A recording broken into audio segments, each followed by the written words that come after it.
প্রভু যীশু খ্রিস্টের মিষ্টি মধুর নামে সকলকে জয় যিশু। এভরিডেস ব্লেসিংয়ে সকলকে স্বাগত জানাই। প্রিয় বন্ধুগণ, ঈশ্বর কিভাবে জল দ্বারা এই পৃথিবী ধ্বংস করেছিলেন তার কাহিনী আজ আপনাদের শোনাবো। আর এটি লেখা আছে পবিত্র বাইবেলে আদি পুস্তক 6 থেকে 9 অধ্যায়ে।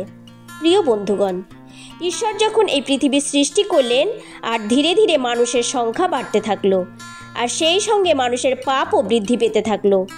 ঈশ্বর যখন দেখলেন পৃথিবীতে মানুষের পাপ বেড়ে গেছে, মানুষের চিন্তাভাবনা কেবলই মন্দের দিকে ঝুঁকে আছে, তখন ঈশ্বরের মনে দুঃখ হলো পৃথিবীতে মানুষ সৃষ্টি করেছেন বলে। তারপর ঈশ্বর তার সৃষ্টি মানুষকে পৃথিবী থেকে মুছে ফেলবেন বলে সিদ্ধান্ত নিলেন। কিন্তু সেই সঙ্গে ঈশ্বর দেখলেন পৃথিবীতে একজন সৎ লোক আছে, যার অন্তর খাঁটি, যে ঈশ্বরকে ভয় ও ভক্তি করে। তার নাম হলো নোহ। এই নোহের 3 ছেলে ছিল, শ্যাম, হাম, জেফত। নোহের পরিবারে নোহের স্ত্রী, তার 3 ছেলে এবং 3 ছেলের বউ, তাদের 8 জন সদস্য ছিল। আর তারা এক ঈশ্বর ভক্ত পরিবার ছিল।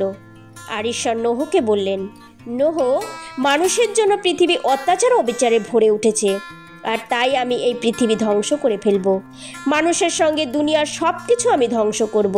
আর তাই তুমি তোমার জন্য গোফর কাঠের একটি জাহাজ তৈরি করো।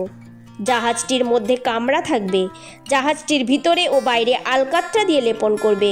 জাহাজটা লম্বায় 300 হাত, চওড়ায় 50 হাত, উচ্চতায় 30 হাত বানাবে। আর জাহাজের ছাদ থেকে 1 হাত নিচে একটা খোলা জায়গা রাখবে। আর জাহাজের এক পাশে দরজা থাকবে। আর জাহাজটির প্রথম, দ্বিতীয় ও তৃতীয় তলা থাকবে। প্রিয় বন্ধুগণ, ঈশ্বর নোহকে জাহাজের যেমন বর্ণনা দিয়েছেন, নোহ ঠিক সেরকমভাবে জাহাজটি তৈরি করলেন। তারপর ঈশ্বর নোহকে বললেন, নোহ, আমি পৃথিবীতে এমন এক বন্যা সৃষ্টি করব যাতে আকাশের নিচে যে সমস্ত প্রাণী শ্বাস প্রশ্বাস নিয়ে বেঁচে আছে তারা সব ধ্বংস হয়ে যায়। কিন্তু আমি তোমার জন্য আমার ব্যবস্থা স্থাপন করব। তুমি, তোমার স্ত্রী, তোমার 3 ছেলে ও তাদের স্ত্রীরা সবাই জাহাজে প্রবেশ করবে।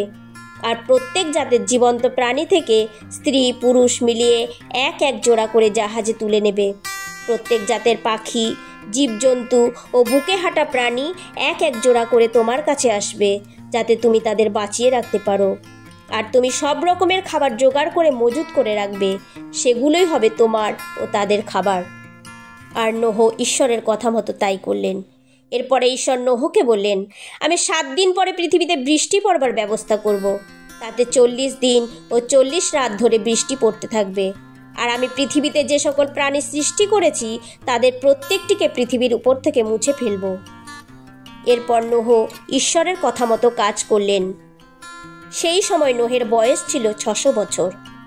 নোহ, তার স্ত্রী, 3 ছেলে এবং তাদের স্ত্রীরা এবং সমস্ত প্রাণী, জীবজন্তু, পাখি সব কিছু একজোড়া করে নিয়ে জাহাজের ভিতরে প্রবেশ করলো।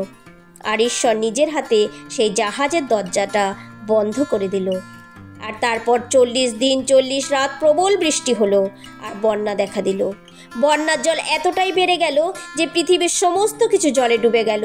জীব জন্তু প্রাণী সব কিছু মারা গেল। শুধুমাত্র নোহের জাহাজ এবং জাহাজের ভিতরে যারা ছিল তারাই রক্ষা পেল। 150 দিন পর্যন্ত পৃথিবী জলে ডুবেছিল। কিন্তু ঈশ্বর নোহ এবং তার জাহাজের ভিতরে যারা ছিল তাদের কথা ভুলে যাননি। তাই ঈশ্বর পৃথিবীতে বাতাস বহালেন, আর তাতে জল কমতে থাকলো। 150 দিন পর দেখলো জল অনেক কমে গেছে। 7ম মাসের 17 দিনের দিন জাহাজটা অরারট পাহাড়ে গিয়ে আটকে পড়ল। এরপর নোহ পৃথিবীতে জল শুকনো হয়েছে কিনা তা দেখার জন্য জানালা খুলে একটা দ্বারকাক ছেড়ে দিলেন।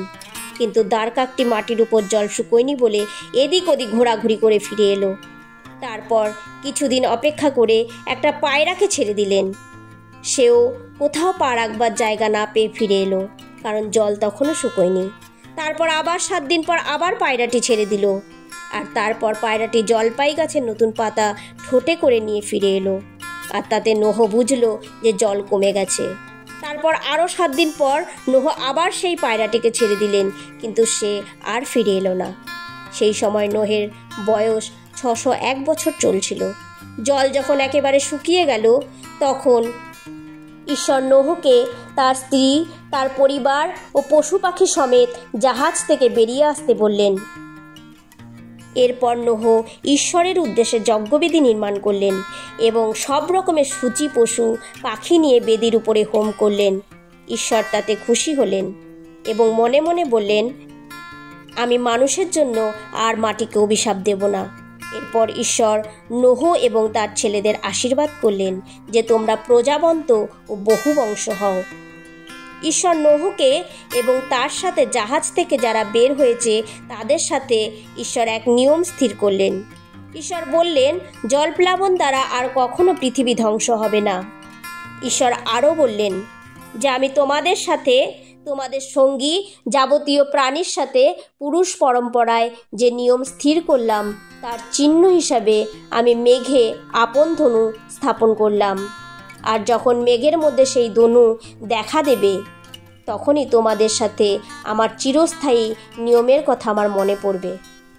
প্রিয় বন্ধুগণ, এই হলো নোহ আর তার জলপ্লাবনের কাহিনী। নোহ একজন সৎ ব্যক্তি ছিল বলে ঈশ্বর তাকে ভুলে যায়নি। তিনি যেমন সিদ্ধান্ত নিয়েছিলেন যে পৃথিবী ধ্বংস করে দেবে, কিন্তু সেরকম তিনি নোহকে আর তার পরিবারকে বাঁচানোর জন্য সেই জাহাজ নির্মাণ করতে বলেছিলেন। নোহ যদি সেদিন ঈশ্বরের কথা অমান্য করত, সে জাহাজ না বানাতো, সেদিন সেও ধ্বংস হয়ে যেত। জাহাজ বানিয়েছিলেন বলে সেই জাহাজটা তাকে বাঁচিয়েছিল। প্রিয় বন্ধুগণ, আজ আমাদের বর্তমান অবস্থা সেরকম। এই পৃথিবী পাপে তলিয়ে গেছে, কিন্তু ঈশ্বর এই পৃথিবী আবার ধ্বংস করবেন, কিন্তু জল দ্বারা নয়, অগ্নির দ্বারা।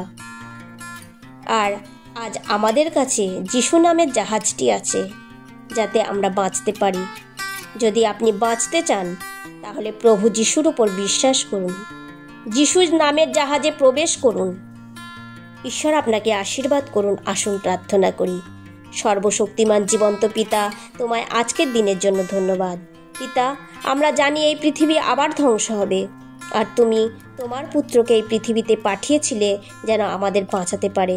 পিতা, যারা এই বিষয়ে জানে না তাদেরকে এই বাক্যের দ্বারা কথা বলো, যেন তারা প্রভু যিশুকে বিশ্বাস করে। এই প্রার্থনা তোমার পুত্র প্রভু যিশুর নামে চাই। আমেন।